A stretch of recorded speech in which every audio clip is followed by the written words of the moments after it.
Natalie, it's amazing to have you on the show. Thanks so much for having me. Okay, so let's set the stage for today's conversation. For those listeners who maybe aren't familiar with Navattic, what is it and what problem are you solving? Yeah, I'm going to start with the problem. It's kind of like try before you buy, but for software. If you think about buying like a car, you would always go in person, see it beforehand, get to touch and feel it. And for the longest time in SaaS software, it's kind of like, oh, you can't see this thing until maybe like 3 Zoom calls. Oh gosh. Yeah, as we've all probably been there. So Navattic creates like shareable product experiences that you could either put on your website or send directly to prospects or customers so they can get hands-on earlier in the buyer journey. Amazing. So like that, a little bit beyond a demo experience, which I feel like I've been seeing a lot these days. And I've been so excited about everything that Navattic is doing. So it'll be really fun to unpack this case study. With that, the first segment of our show is that case study segment. And today we're going to talk about how you launched a new product into a new ICP. So take us back to pre-launch, and I think the product was called Launchpad, if I remember correctly from our prep conversation for this episode. So tell us, Natalie, what was going on at Navattic when you made that focus on that new ICP? Yeah, so kind of as you laid up, which I'm kind of continuing with the sports metaphor, so we'll say, we needed to break into a new ICP. And for us, it was solution engineering. So we often sell to marketers, product marketers. Hopefully a few of you have heard of Navattic before. But this was kind of an I would say entirely new persona. We had plenty of solution engineers who had previously used Navattic, but this was a very custom-made solution for them. And I'd say because we had been spending so much effort in the past on marketing, product marketing, really the goal was just like more awareness for sales and SEs that like, yes, Navattic has a custom solution for you. Amazing. Okay. So as you were pursuing this new sales engineering persona, I guess like walk us through the actual like case study itself in this story. Really help us set us up here. What was the situation you found yourself in? What was the task at hand? And how did you pursue that task? Yeah, so for about like 9 months behind the scenes, we've basically been working on this product. And the situation was we had to get it now in front of our new ICP. We hadn't publicly launched it yet. We had beta users and we were, doing some like early testing, but really hadn't done that big splashy launch. So that's what I was prepping for. Really, the task was just like make both our customers and the little bit larger solution engineering audience, but mostly we were focused on customers for this launch, aware that we now had this new product line and that we serve this SE use case. As far as like what did we do, it was a lot of taking our existing customer base, segmenting out by like who would be a good fit for this product versus not, how can we get in front of them, craft communication, and just like get excitement about this idea of, again, not just like the product, but the overall story. Because what I didn't want to do was just be like, hey, look, we have this new product, but kind of had something like rememberable behind it, which we'll get a little more into the story. Yeah, no, okay. So that's really helpful. And I feel like I personally have been in the situation where I didn't really know what I was doing, frankly. And I just went out and be like, okay, here's here's my typical bill of materials. Let's go launch the product. And it's kind of like a checklist. Done, done, done, done. And over time, if you fall into that, cookie cutter approach, sometimes you can't really achieve the outcome that you really wanted to achieve. So curious from your perspective, or just given your experience with this launch where it sounds like you were really put a lot more effort into the storytelling. Before we dive into the exciting part where we turn this case study into a playbook for PMMs, what kind of results did you see once you took that special approach? Yeah, so once we actually ran the integrated campaign, and we'll go over what channels we used and all that in a bit, we ended up seeing, as far as email opens, email is a major communication channel, a 57% open rate. We also used a little meta, but we used interactive demos as a way to show off the new feature to our audience. And we saw that 30% of the people we sent it to engaged with the demo. So you can just think of that as like 30% of that target audience we sent to actually got hands-on with our product in some way, with the new product. That is really impressive. I feel like that kind of penetration rate is not super common in the SaaS world. It's hard to compete to get eyeballs, let alone actually take action to engage with your product. 100%. And I think part of it was because we, met buyers a little more where we were at. It's not like we pushed them just to see a live demo. It was something they could do on their own time. And one fun part of this was that we actually had a Slack channel. So every time a customer went through a demo, and especially if they were highly engaged, we could see. So it was also just like a fun way to celebrate internally. Like, oh yes, customers are going through it. They're showing interest. That's awesome. Okay, so here you are. You're launching into a new ICP. You've got this brand new product specifically built for this new ICP, and you took this special segmentation approach where you built this message and story uniquely for that audience, and you had a ton of, I'll say, like activities related to that integrated campaign that landed you this incredible, 30% engagement rate. So well, I want to get tactical now. And let's say that I'm a PMM who I'm in a similar situation. I've got this new product for a new ICP. Where do I start? What's step one? Yeah, so step one for me was really doing the research. And this is something I had fell short in other launches. I just went straight into the channels. But for this one, we again mentioned wanting to figure out what that story was. So step one was talking to our internal subject matter expert, who happened to actually be our founder. It worked out really well because he actually used to be an SE. So a lot of what I was asking about was like, why did we create Navattic? What problem were you trying to solve for yourself? So don't always get that lucky, but that was cool for this one. And then also talking, and for me, it was more listening to stories, or other team members were the ones actually doing the interviews, but hearing from our customers, like what was this pain point that we are trying to solve? What, especially SEs, like what is your day-to-day like? What pain points do you experience? Really just getting a little bit more in the mind of the audience before figuring out what we're going to say to them. Perfect. Okay, so you took the time to abstract all the really great information from the SMEs or the SME subject matter experts. I love doing that too, right? I've done that certainly with the product, and I've been at the product team, and I've been at smaller companies, and sometimes it is the founder that you're interviewing. So I love that the story building is part of, well, story building, but actually like getting the information to build the story is very early in the process. So I have a question for you about how you look at those kind of interviews, right? When you're interviewing internal subject matter experts versus like a customer, for example, or someone from your ICP. I guess, when you evaluate those different sources to contribute to your like research gathering, how do you see the difference between those two groups, and what kind of information are you hoping to get from your internal SMEs versus like your actual ICP? I think from the ICP, it's really important to get the what is your current state and why is that frustrating? Because it can be really tempting to want to start pitching the product or like putting your product into their day to day. But what you really want to hear right now, like what is maybe working well and what isn't working. So then when you go to write messaging, which is the next step, the part where it's like, okay, what is their current state and why does that suck? Which is literally part of our messaging framework. You have direct quotes from customers. You can hear their current state versus the subject matter experts and like our product team. That was a lot more, okay, then what did we build specifically to solve that? And how is it different than anything else in the market? So I love that as you were doing that research, you had specific sources that you were going to help you fill in the information you needed as part of your messaging framework. Basically, what I'm hearing is, and I love that you do this because not all PMMs do it, and it's so critical. Finding the best alternative to your product to solve the current pain point, right? Like, what is the ICP, what is the customer currently doing to solve this pain, and why does that suck? Like, why is it not working? What are the pitfalls of that? And then on the other side, you have the product team to come in and say, this is why you should be pursuing this path instead, or AKA our product. So I love that. Okay, so once you have that foundation with that great information that will contribute to the story, what comes next? What's step two? I think you mentioned already, messaging.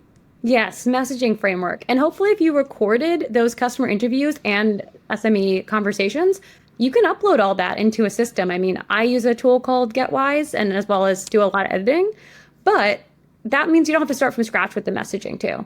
So we have two tables that we outline. One is more persona based. So for every single persona, like who is the user, who is the champion, who is, who's maybe the decision maker, trying to get that full buyer circle and figuring out why is this product relevant for them? Again, what are they currently doing? Why does that not work? How do we solve that?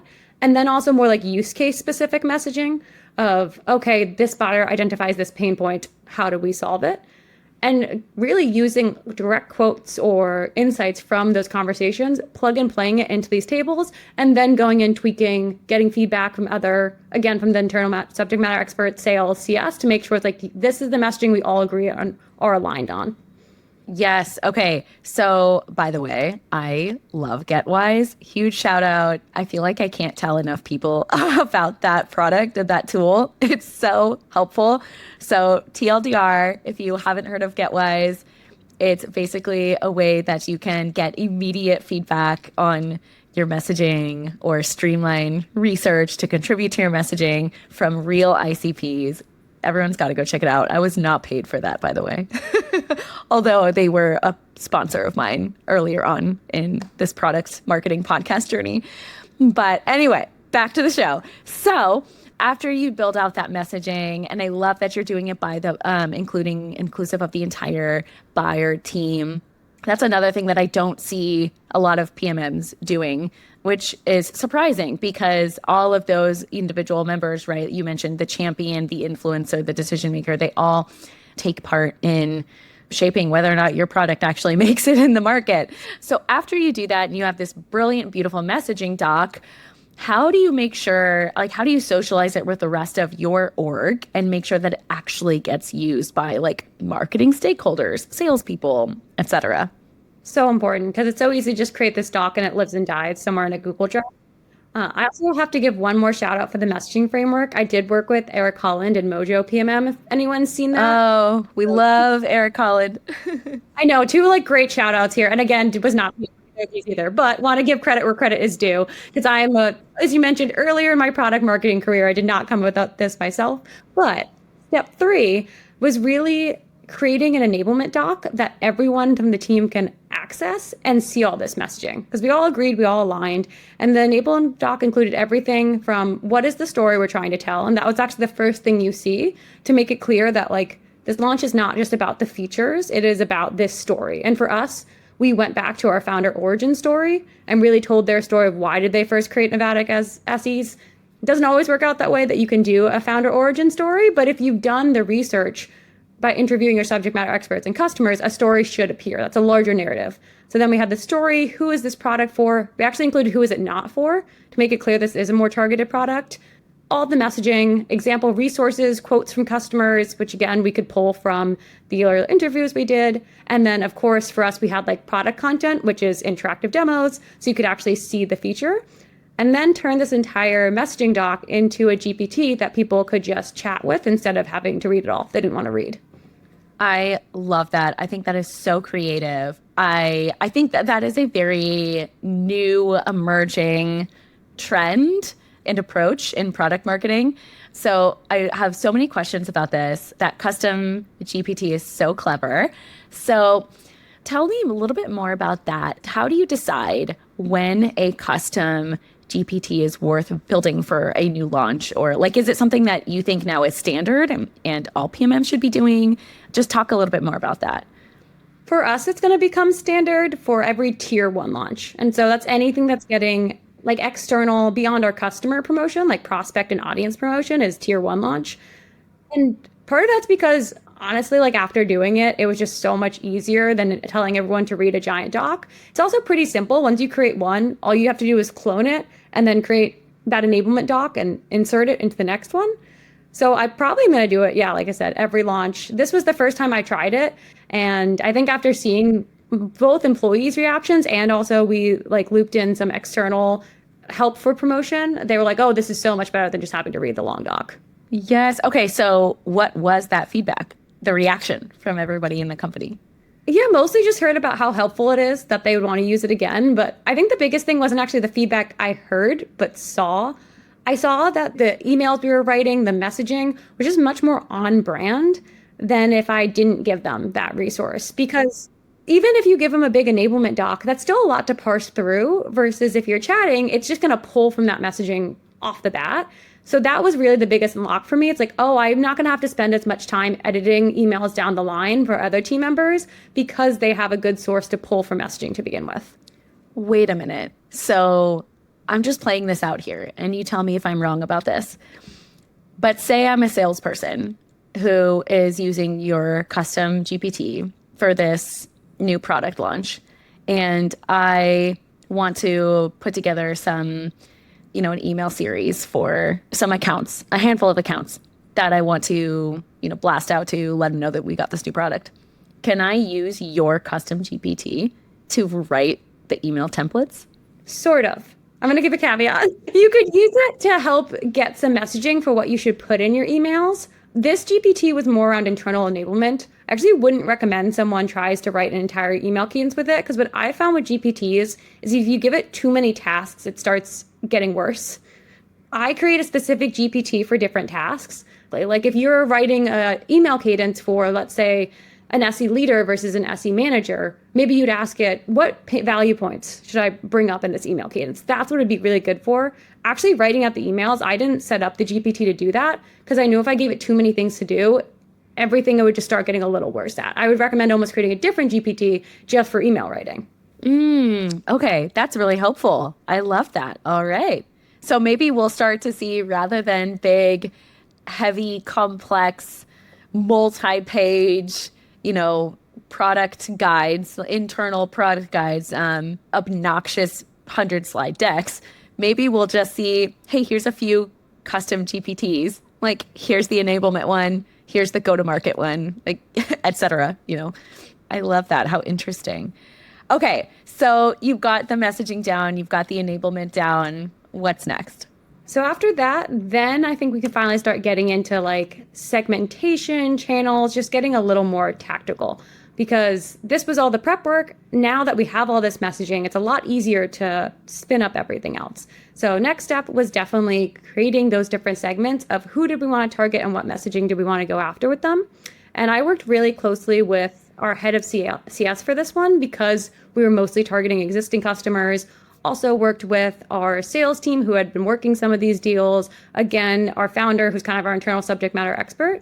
And we pulled in everything from like industry, technographics, company growth signals, like are they hiring sales, and built out one massive clay table to be like, okay, this is who we really want to go after. This is our tier 1 target account.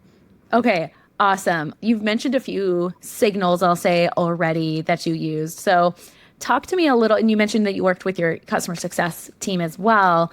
But talk to me a little bit more about the segmentation and, how did you approach that? I think that's an area where PMMs get caught up and can struggle a bit. It really was sitting down with my head of CS, like we kind of just had working session together and saying, okay, what customers have we already seen are good fits? And then what qualities do they have that we would want to replicate? And so that's where, you get into signals like technographics or firmographics. For example, for this product, we found that it tended to be more larger, more multi-product organizations that saw value, because those were the ones that tended to have SEs. If you didn't have an SE team, you're not probably experiencing much of the pain of them being on a bunch of repetitive calls. So we kind of had to work backwards and say, okay, these are the customers that we've already identified as good fits. This is why. How do we sort of diagnose that? And then make it repeatable, which often was things like, okay, if they're hiring sales and SEs, that probably means it's a pain point. Again, if they're of specific industries, we're more likely to have multiple product lines. Or it even came down to technographics, like if they use this existing product, they actually might not be a good fit because they maybe already solved this problem. Yeah. And then for the segmentation and trying to identify those qualities and those attributes, it sounds like it was a mix of qualitative and quantitative signals as you're developing out the segments. Were those signals like definitive, right? Where it's like each thing you could either say like include in some kind of range, as in like a quantitative example, or a yes, no kind of a definitive thing. Like, did you have any signals that were like, I don't know, like a gray area, just out of curiosity? Yeah, we did do some scoring. So like 1 through 5.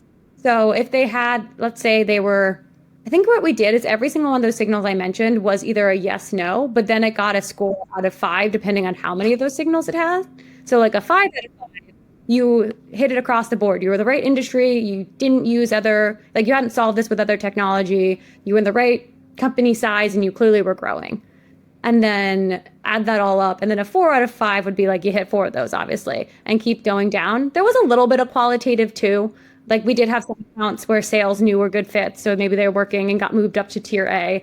So there was a little of that manipulation, but for the most part, scoring the different signals and then having one overall score. Okay, so I'm really curious about how the output of what the output of this looked like, right? Like once you had all that great, segmentation analysis done, then what happens in step 5?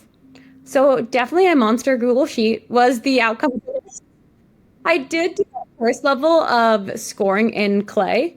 So, and in Clay, you can actually even set on your tables, you can set the concept of like, this is a 1 if it has this, and then add up all the different ones to get a final score. And then we turned that into a giant monster sheet, yes, of all of our cohorts of customers. And in that, we even included, we like linked back to the enablement doc and would include, okay, for this user, this is how we communicate with them. This is the offer we're going to give them, right? Like a tier 1 account. It was so helpful because also down the line then when other members of the team had maybe someone come inbound when we did this launch, we could look at the tiers and say, oh, they're tier 1. Let's send them right to our AE who's been working on this. Let's make sure that like we're getting them in a call versus, oh, they're tier D. Maybe let's qualify them a little more. Obviously, we're happy to have a call with them and talk, but they might need a little more of the upfront qualification because from our initial signals, they didn't seem as much of a good fit. And it wasn't everyone, I don't know, like scrambling when someone came inbound being like, what do we do here? We had a whole process in play. I love that. Okay, so then you talked a little bit about that spreadsheet or a table, if you will, like, well, the analysis, but then somewhere out of that came the table where you were matching, okay, this is the kind of content and the kind of messaging that we're going to give to these tiers of segmentation. So talk to me about then, like, what did that content look like? Is that the fun part with step 5?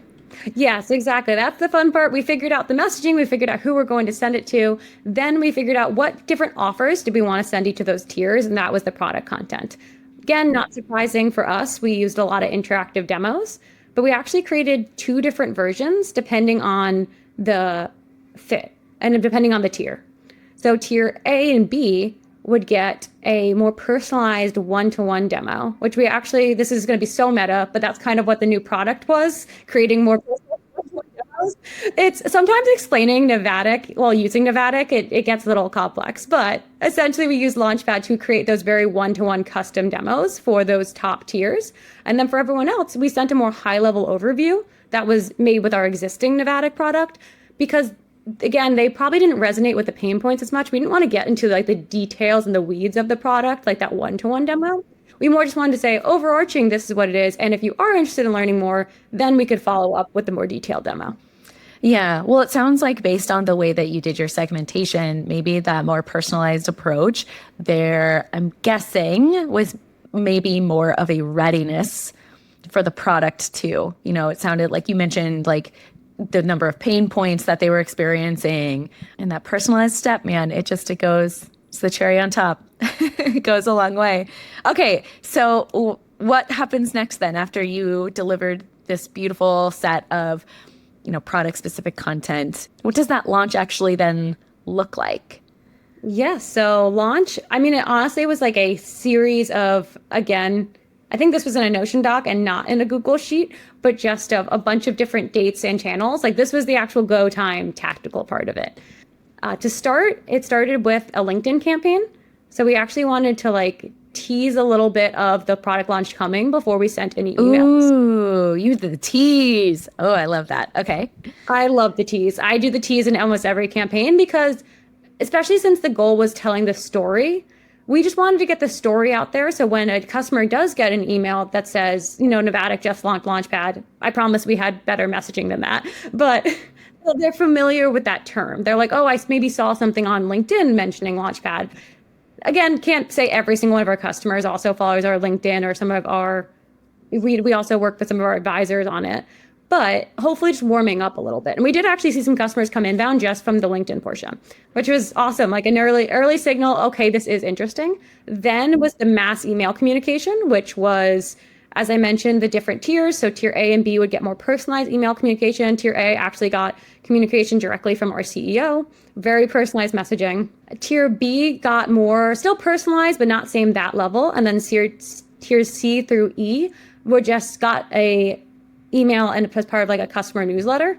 Because we really figured C through E. I'm trying to remember myself.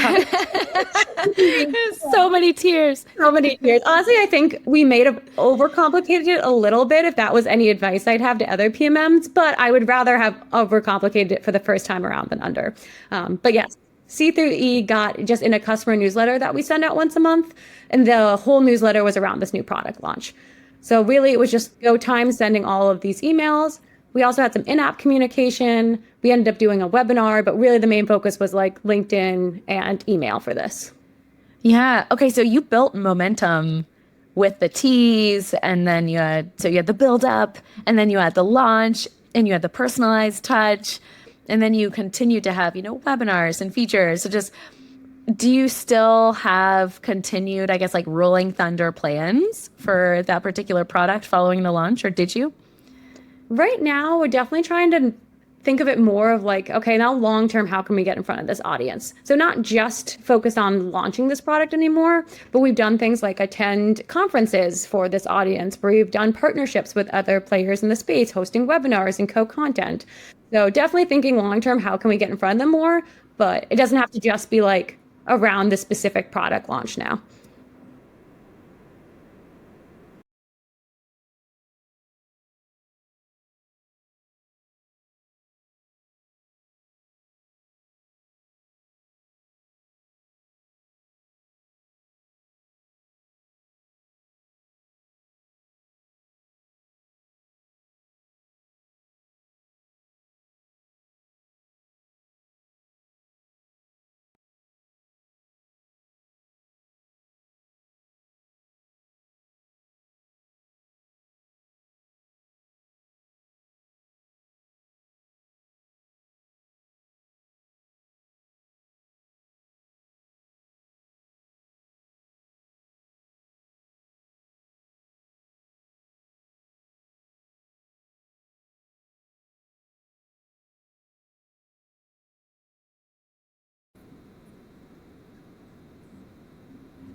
No, you got it all. It was a lot of steps. I got confused along the way myself sometimes when I was organizing.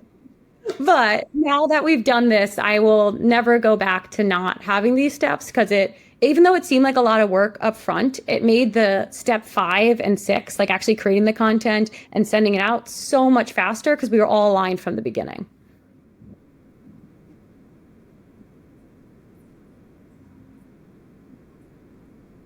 I'd say previous launches, I almost started at like step 4. I started with channels and I started with, okay, how are we going to tactically go after people, and skipped all the important steps. I think that is so common in product marketing, especially with, and I hate to say this, like veteran PMMs who have like been there, done that.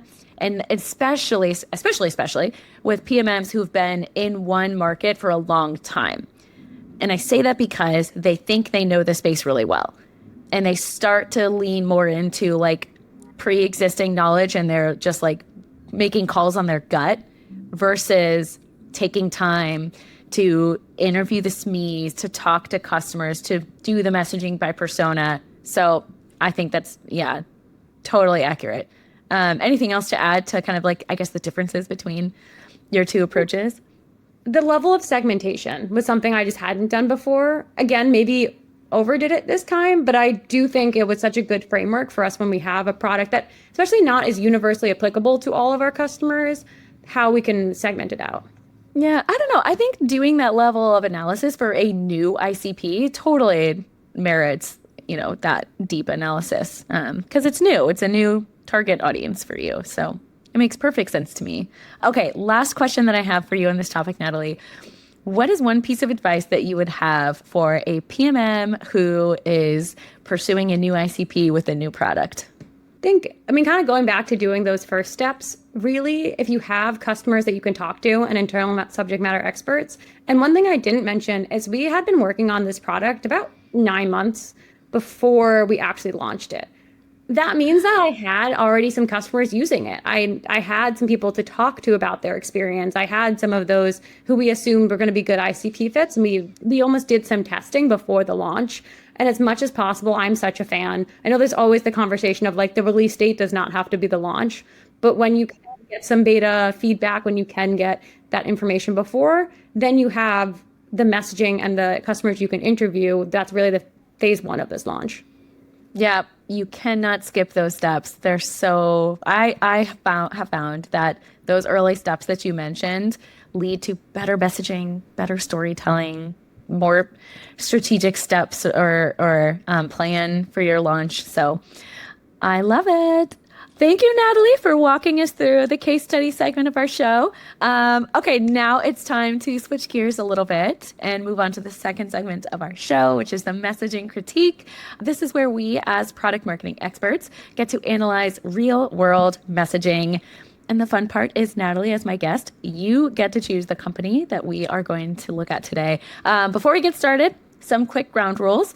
Once you reveal the company that we're going to look at, you're going to tell me something that you're loving about the messaging, what's working, what's making the product stand out. Then you're going to share something you wish the PMM would have done differently. Maybe it's make the messaging more clear or stronger, whatever that may be. And then finally, we're going to do a fun, creative brainstorm on how this PMM can take it to the next level. Maybe it's consider new ICPs. Maybe it's do a research project, a creative campaign, whatever it may be. This is all about learning and refining our craft. No negativity, just a constructive, helpful critique. So without further ado, let's get started. All right.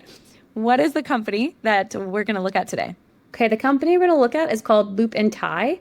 I chose them because we actually used them as part of this campaign. There was a gifting portion at some point, and I'm giving away a little bit of why I love them. But basically, they're a gifting platform focused on like sustainable gifts and not just like giving you stuff that you're going to throw out. Yeah, I love, I'm just pulling up their website for the first time. So it's loopandtie.com for anyone who wants to follow along. And I like that you can pick your own gift. There's nothing that's, I mean, yes, I love some of the like swag.